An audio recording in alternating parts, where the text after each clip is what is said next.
My first 6 months, I was trying to get involved in every illicit activity there was. Okay. I had doomed myself to never parole.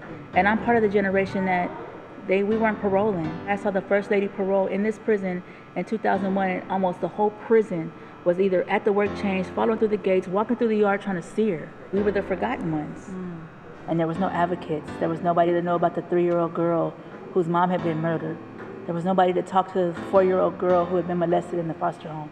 There was nobody that could speak to the 5-year-old girl who was adopted into a family that needed a tourniquet and not a Band-Aid.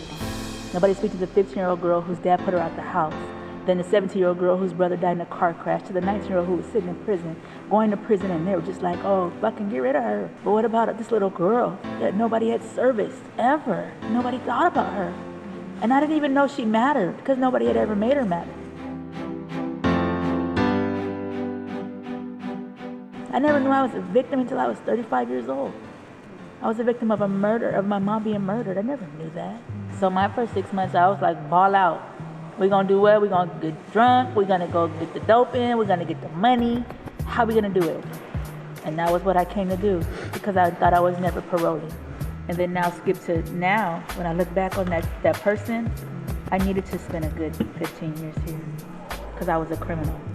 Regardless to all the trauma, regardless to what, I was a criminal. I didn't understand that I had value. I didn't understand that I had worth. I didn't understand that I was more than what they had labeled me as. I took their label and I wore it like a badge because I believed them. Do for love.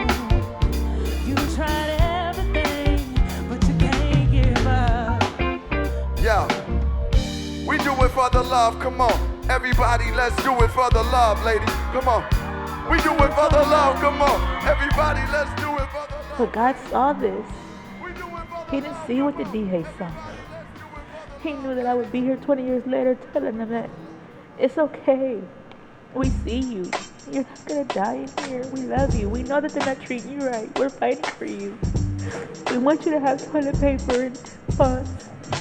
Everything that we go through, everything in there, we go through it together. I think that's the biggest thing. We go through it together. Like men go to war when they go to prison, and women, we have to hold on to our sanity. And we're natural nurturers. It's Christmas. Even if we don't like each other, we all gonna eat up in here. I don't like you right now, but come get this burrito. Sweet. It's just what you do. Nobody gets left behind. Like right now, I'm not free. I'm not free till we're all free. Yeah, I'm free, but I couldn't even vote. I'm not even a citizen until I get off parole.